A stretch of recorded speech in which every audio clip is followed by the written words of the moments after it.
Imagine, if you will, the day is August 12th, 2014. You get home from school, you sit down, and go onto YouTube. You see that one of your favorite YouTubers, Markiplier, has uploaded a brand new video. Warning, scariest game in years, Five Nights at Freddy's, Part 1. You decide to click on it, and then, for the very first time, you hear those now immortal first few words. Hello everybody, my name is Markiplier and welcome to Five Nights at Freddy's. You don't know it, but you are about to witness internet history.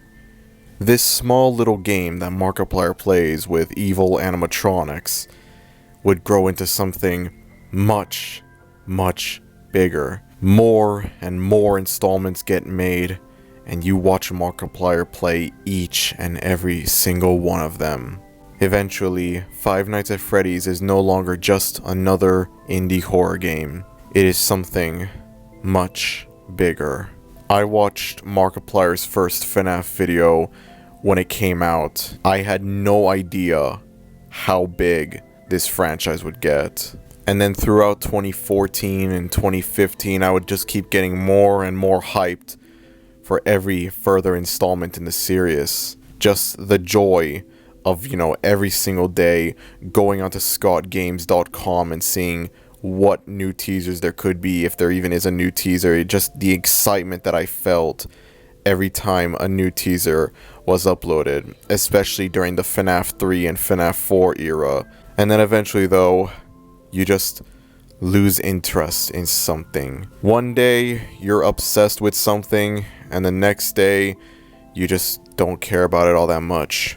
I had a very large FNaF phase from 2014 to 2017, although I'd say it was less active in the latter 2 years compared to in the former 2 years. Very recently, for nostalgia purposes, I decided to go and binge watch all of Markiplier's FNaF videos. And I was pleasantly surprised by how well the earlier games aged. They still aged fairly well. Sister Location and Pizzeria Simulator, I went from not being that familiar with them to 100% knowing them and, finding them to be really good games. And hey, I thought Ultimate Custom Night and Help Wanted were pretty cool games as well, so there's that. The problem comes with the most recent installment in the series, Five Nights at Freddy's Security Breach. Now, I'm not the only person to acknowledge this game as being bad. I understand that a lot of people think that this game is not that good. I've heard so many people talk about, how glitchy this game was and stuff, and I do agree with that. I mean, hopefully whatever glitches there are in the game are just gone and they're not there anymore, but I really doubt that, especially since we're living in an age where literally every single video game that comes out now is glitchy and broken. The more that I watched Markiplier's Security Breach playthrough, the more I thought of just how bad this game was. And all it does is just make me miss the simplicity of the earlier games. Like, yeah, it's cool that we finally have a free roam FNaF game, but it's not good. So in today's video, I am going to be comparing the original Five Nights at Freddy's to Five Nights at Freddy's Security Breach, and I'm going to be showing off why the former game is so good while the latter game is not. And I'm putting aside the nostalgia that I have for the first game and the numerous glitches that Security Breach has, because those aren't the only factors for this whole thing. There are other reasons as to why I believe FNaF 1 is so good compared to Security Breach. If you enjoy this video, then be sure to like, and if you're new to the channel, maybe consider subscribing, as it would be greatly appreciated. I recently just hit 1,000 subscribers, and I want to say I am so unbelievably grateful for all the people that have subscribed to me, all the people who took the time to enjoy the content that I put out. It just makes me feel really happy. So I guess you can consider this video a celebration of sorts to celebrate 1,000 subscribers. With that said, allow me to explain why FNaF 1 works while Security Breach fails, despite FNaF 1 being a much smaller game compared to Security Breach. Let us begin. For starters, FNaF 1 is just generally a scarier game than Security Breach. Now, I understand that horror can be subjective. One person could look at something and find it to be the scariest thing ever, another person could look at the same thing and think it's not scary at all. I understand that, but Security Breach is not a scary game at all, and honestly, it feels like it's not even trying to be. I'm aware of that really old stereotype that, oh, FNAF's fanbase is mostly just kids and nothing else, but Security Breach explicitly feels like a game for kids. If you separate the fandom from the earlier FNAF games, especially FNAF 1, they don't feel like kids games at all. Security Breach explicitly feels like a game for kids. But generally speaking, FNAF 1 is just a scarier game than Security Breach. A lot of people say that, oh, FNAF is just a cheap jump scare simulator, but that's the thing. It's not the jump scares that make the game scary. It's the atmosphere. I'm going to be cheating a bit and I'm going to be comparing the atmosphere to the first FNAF game to the atmospheres of almost every game that came after. Not all of them, only like some of them. In FNAF 1, the office is really small and cramped, giving you a very claustrophobic feel. Just the idea that this little room is your only area of safetyness in the entire pizzeria, and the only things preventing you from certain death are the doors on the left and the right. But you can't keep them closed forever because that drains the power. In addition to that, the overall building is just dark. Like, you look around the cameras and it's just a really dark area because obviously the pizzeria is closed. It's just really dark and you can barely see the animatronics. The animatronics are very hidden, they're subtle. Like this image of Bonnie in the hallway, you can barely see him. It's just a silhouette and that's it. That's the whole thing with Freddy in the first game, is that he's very like hidden. In almost every camera that he appears in, he's always like hiding somewhere in the dark. It's perfect. It's genuinely creepy. And it's made even creepier by the overall background noise that you hear. You don't see that in the later games. In FNAF 2 and FNAF 3, the office is much more wide, much more spacious and well lit, and it's not as scary. And this is especially the case with FNAF 3. I'm sorry, but this bright green lighting, it's not scary. Don't get me wrong, I love FNAF 3, I have a lot of nostalgia for it, but this bright green office, this ain't it. I'm sorry. It's not scary. FNAF 2 gives you a flashlight, and you are required to use the flashlight. It's not like an optional thing, which takes away a lot of the creepiness that the first game had of, you know, having the animatronics hide in the dark. And also, it's way more blatant that the animatronics are on the camera. Like in the first game, they're very subtle and hidden in the dark. In this game, they're just completely up front, like boom, there they are. Admittedly, it is creepy to see the animatronics in the front, and combined with the now famous noise that plays when they appear, it is creepy, but it's just not as creepy as the first game. FNAF 3 is a little bit better in that the cameras, like the surrounding area around your office, they are dark and barely lit at all. And Springtrap is very hidden, he's very like subtle, like you could barely see him on the cameras, just to give you that sense of mystery and, you know, just to add to the creepiness. But again, the bright green coloring of the office ruins it. Skipping FNAF 4 because I don't really have a lot to say about it. It's alright, I guess. It's not as good as the first game, but I guess it's a little bit better than the second and third games in terms of the creepy atmosphere. Security Breach is a massive step up from the previous 3 games because of how dark the lighting is for most of the game. Just the pitch blackness combined with the occasional dark blue lighting, it's perfect. Again, it's still not as good as FNAF 1, but this is one of the best FNAF games when it comes to having a creepy atmosphere. A significant step up from FNAF 2 to 4. Pizzeria Simulator is only like really creepy during 2 parts. Those parts when you find an animatronic and you have to like do a bunch of audio tests with them, and that part where you're inside the vents, I believe, and you're like ordering supplies for your pizzeria. But even then, it's still good, even if those are the only moments in the game that really feel creepy and the rest of the game isn't really that scary. For the former, again, the darkness is what makes it creepy. Just that dim orange light while you're inside of a room with this. Like, it's creepy. It's genuinely creepy. And then during the parts where you have to order supplies for your pizzeria, it's creepy as well because of how cramped it is. This game has the two elements that made FNaF 1 feel creepier. The fact that your only safe area is a dark, cramped area. Not to mention the fact that you could be busy trying to order your supplies and surviving the animatronics, and there's just dead silence, no creepy background music, nothing like that. And then out of nowhere, boom, you get an advertisement with low quality music playing, and I don't know why, I just really love that. FNaF 1, Sister Location, and Pizzeria Simulator are the only FNaF games that I would consider genuinely creepy. These aren't the only good games in the series, that's not what I'm saying. I'm just saying these are the only games that feel creepy to me, you know? And even then, FNaF 1 is a significantly creepier game to me than Sister Location or Pizzeria Simulator, but they both come very close. Skipping Ultimate Custom Night and Help Wanted because I don't really have a lot to say about them. They're alright, I guess. And with that, we finally move on to the main topic.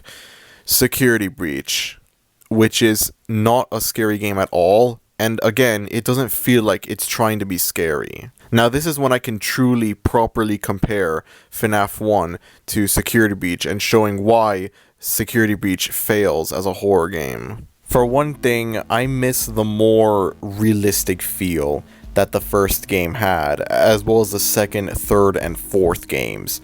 The earlier FNaF games felt more grounded in reality compared to the later games. I know that FNaF was never realistic to begin with. It's a game where you have to try and survive a bunch of animatronics that are possessed by deceased children. It was never realistic to begin with. But the older games had this like sense of realism, like the settings, the locations, they felt like they could exist in real life. And then once Sister Location rolled around, everything started becoming more science fiction-y, you know? Everything started becoming less realistic, starting with Sister Location. And it's not necessarily a bad thing. I don't have anything against the more unrealistic feel of the later games, but I honestly just prefer the realism that the earlier games had, especially with FNaF 1. Let me give you an idea of what I'm trying to say. I could see the location from FNaF 1 existing in real life. I could see the location from FNaF 2 existing in real life. I cannot see the location from Security Breach existing in real life. It is way too huge and bloated to exist. This is a mall of sorts that has a daycare, a miniature golf course, a raceway, a giant lobby area. It's just way too much stuff. I cannot see this place existing in real life, and I have no idea how it hasn't collapsed yet. And going back to what I said earlier about FNaF 1's darker lighting, yeah, that's not in Security Breach. Everything is very bright, there's a lot of neon lights everywhere, and admittedly it does look good. The graphics, they look good. I'm not saying they look bad. The graphics are one of the only things I will praise about this game, but they're not scary. This building is really f***ing well lit for a place that's meant to be closed. I always thought that when a place closes for the evening, it turns like dark and all the lights are turned off, but I guess not here. The overall aesthetic of the building, if you look past the lighting, doesn't work at all for a horror game. FNaF 1 perfectly achieves that uncanny valley Chuck E. Cheese look to the animatronics. You don't get that in Security Breach. In Security Breach, everything is shiny and clean and modern looking, and yeah, the graphics are good, but it's not scary at all. The high-tech design doesn't sit right with me when compared to the more realistic look of the first game's location. Security Breach also just doesn't feel unique or original. I remember back in the day, a lot of people wanted to see a free roam FNaF game happen, and this was like during FNAF's golden age. This was like around somewhere between FNaF 2 to FNaF 3. A lot of people wanted to see a free roam FNaF game. And now that we finally got one after all these years, yeah, there's a reason why a free roam FNaF game wouldn't work. Part of the reason why FNaF became such a huge game was because of how different it was from every other indie horror game from that time. Most other indie horror games at the time were trying to be just like Slender, and then out of nowhere, boom, you have this unique game it's different. from everything else. FNaF 1, I have to say, is honestly a really creative idea for a horror game. You know, the setting is unique. You have this, Chuck E. Cheese pizzeria sort of place, a perfect setting for a horror game. And rather than walk around the pizzeria exploring it, instead you're just confined to one room. There's no chase sequence where you have to run away from the animatronics or anything like that. No, you're stuck in an office, and the only things to protect you from the animatronics are the doors. Security Breach, in comparison, just feels really generic. There's nothing that makes it special. There's nothing that makes it stand out from any other horror game from around the same time period. I'm aware of this trend of indie horror games known as mascot horror, which is basically horror games that are intended for kids, basically. And a lot of people say that the first FNaF was the game that started this trend. And yeah, I guess you could say it was, but I feel like it didn't really start it because it's in a completely different league compared to most other mascot horror games. Like, you compare the original FNaF to Hello Neighbor or Poppy Playtime or anything like that, they don't feel like the same thing. FNaF 1 is a much different game in terms of the quality, whereas Security Breach is honestly on par. When it comes to FNaF's relationship with mascot horror, I feel like FNaF 1 may have started the trend of mascot horror. However, Security Breach is the first game in the series that's explicitly tied to the mascot horror genre, because every FNaF game that came before Security Breach is completely different and much higher quality compared to Hello Neighbor and Poppy Playtime and whatever. Being chased around by the animatronics in Security Breach could have been scary. Like, I'm sure it's possible for it to be actually like really terrifying, but the execution is just very poor, and I feel like there's a lot of things that contribute to its poor execution. The generally unscary look of the Pizzaplex, the constant dialogue from the animatronics, and that one annoying noise that plays every time an animatronic spots you. Good God.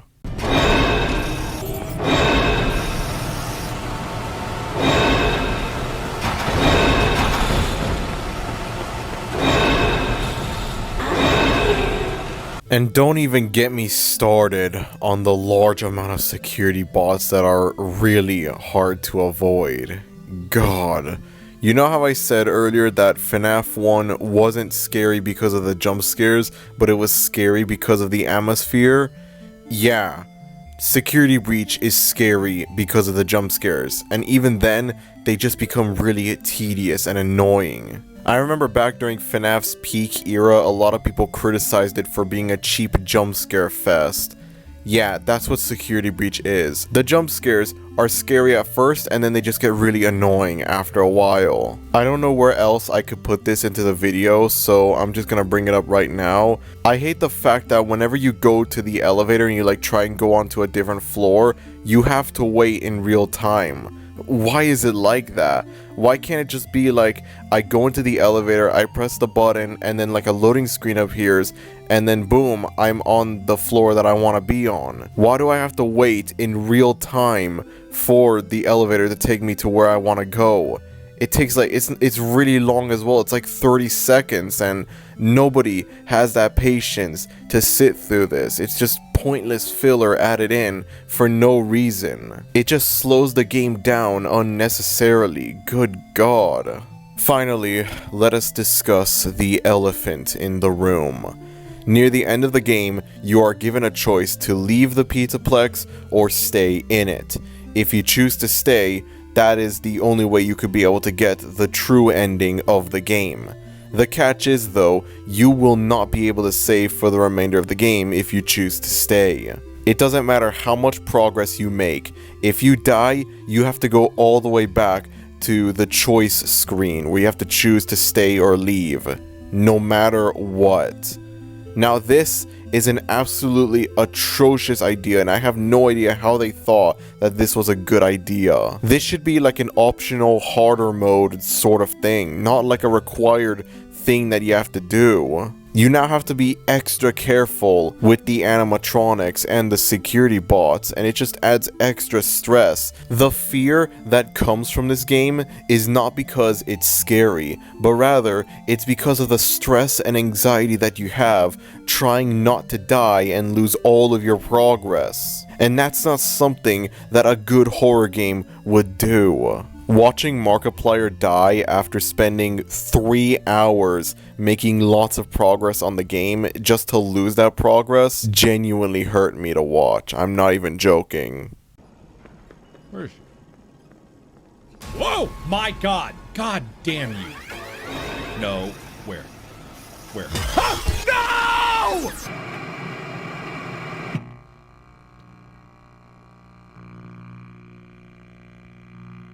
I don't like Security Breach. I know a lot of people don't like it, but I feel like it's just the idea that I finally regain interest in FNaF after all these years, and I look at what the franchise is doing ever since I lost interest in it, and then I see this, it's like, what have they done? Like, what happened to these games? Like, obviously I still have a soft spot for this franchise, but this game, I don't even care. It's not canon. This game doesn't exist at all.